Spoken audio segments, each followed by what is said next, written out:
Because any name has impact on the life of people. Even your name has an impact in your life. Baba pe mo kayo mo ko wa lati mo tún wá balẹ̀ ọ̀bẹ̀ yẹn so orúkọ yẹn máa padà ṣiṣẹ́ tẹ bá ti pè yàn lẹ́lẹ́wọ̀n gbogbo ènìyàn Nàìjíríà ti lẹ́lẹ́wọ̀n already now because if you go to any house you will see burglaries, you will see gates like prison, and you people are rejoicing. Every street they will lock it because every crime has become, because they need prison.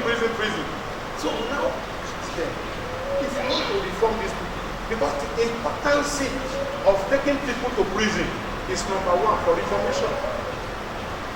Number two, you want to make sure that these people are properly rehabilitated. Number three is reintegration. Number four is resettlement. Reformation, changing his style of life. You need to train him again like a child from the beginning. Don't say he's an adult. He is disabled spiritually. Anybody that is convicted is spiritually disabled.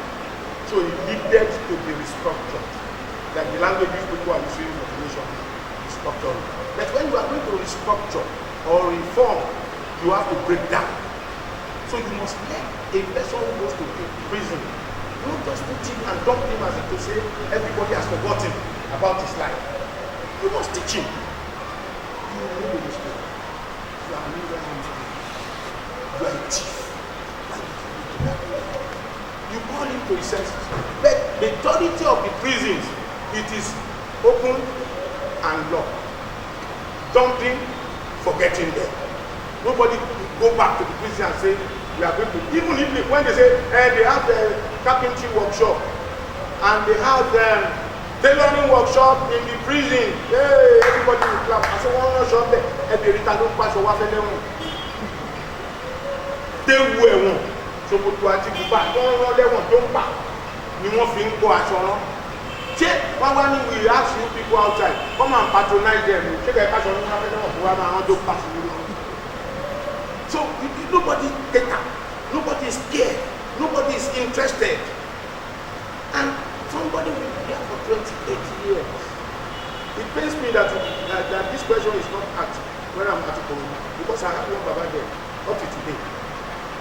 He was sent to me by Governor Fashola after Papa has spent 28 years in the prison. Baba is now 72 or 73. He's hopeless for life. No wife, no children. I have to give him an apartment where he can live. So that is the way they make ex-convicts to look like. They never do well. So that is why we now introduce. And I went to a length of bringing in professionals from America. I was able to contact one of my good sons. He was ordained in this church. He came down from America for ordination. Dr. Silas Fallow. He is also a prison officer. He is one of the leaders in the prisons, one of the biggest prisons in Texas, Houston, Texas, today. So I introduced this project. How can we reform? Thank God, Mr. Fadem is here. We were able to get volunteers from American prisons, senior prison officers from Kenya, from Cameroon, from Uganda, from Tanzania, who are ready to come home and help us bring first of its kind of a rehab center. Because when you say you reform, do you want to rehab them into the prison again? They don't do it. Rehabilitation takes place after imprisonment. So what we do is reform. Then we build a bridge between the prison and the society by rehabilitating them. And these people agreed. He came down to Nigeria. I wrote beautiful proposals, equipment. If we have time, I will show you on my phone the type of cows that we can breed that will make us from one state not to go to the other states. Every state will have what they can do. All these ideas are with me and with my people. And we started. So I approach number one, the Controller General of the Correctional Services. Up to today, I'm expecting his reply. The people that have volunteered, they started holding meetings. So every month now, we are holding endless meeting. I wrote to the presidency, believing too that Papa General, the man I always pray for, I don't believe in abuse of leaders. If you abuse leaders, God will not support you. Because God mandated us. Pray for the king. Pray for your leaders. They will make mistakes. You are making mistake too. I made mistake.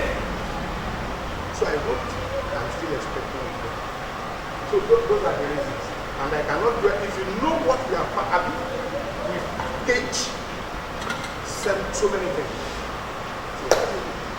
That's why if you pray for a leader that will have listening here and wonderful plan manifest. Whether he has listening or not, one thing I want you to know about the Holy Spirit is that when we pray, prayer is like planting a seed.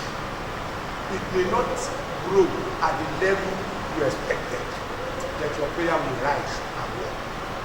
And God, don't let us a mandate yellow baby. That's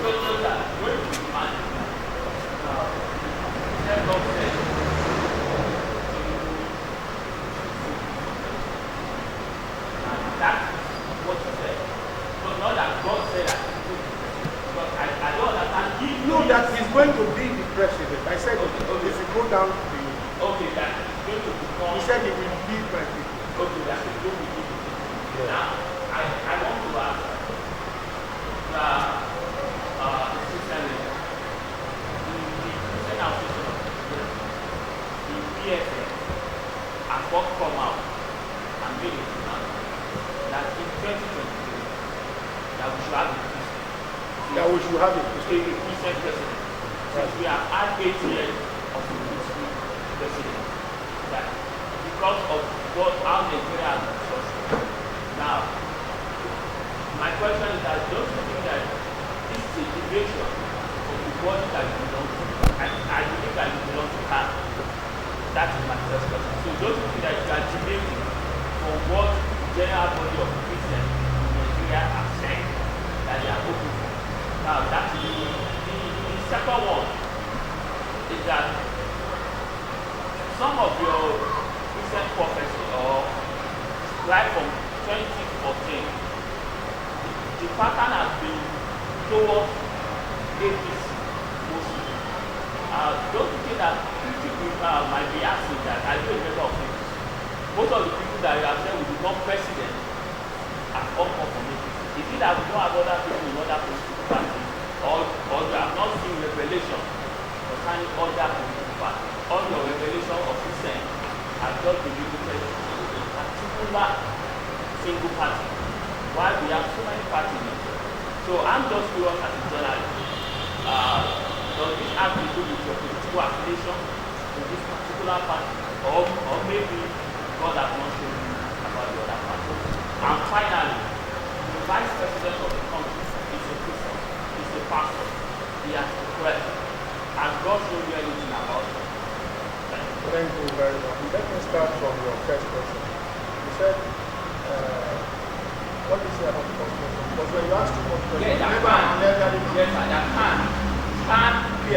the position of Khan, yes, that it seems to be I'm not in line with it. Christian Association is an association.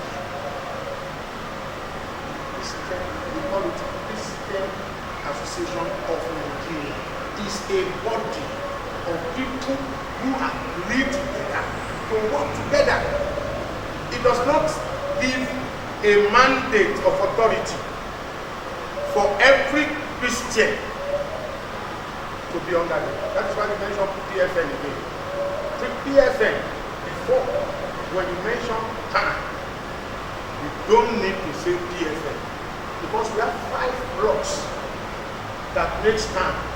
So when people come out, that is another issue. I don't want you to drag me into this their political Christian organ. I'm a Christian. For being a Christian is enough for you to believe that I'm talking as a Christian, not as a Khan. I'm not talking for Khan association. I'm not talking for PFN association. Because they also have pulled themselves out of the 5 pillars. Once you mention Khan, you must not mention any other organ that is under Khan. And I don't want you to drag me to an area that the Christian will think, it's not controversial. People are sharing. 2,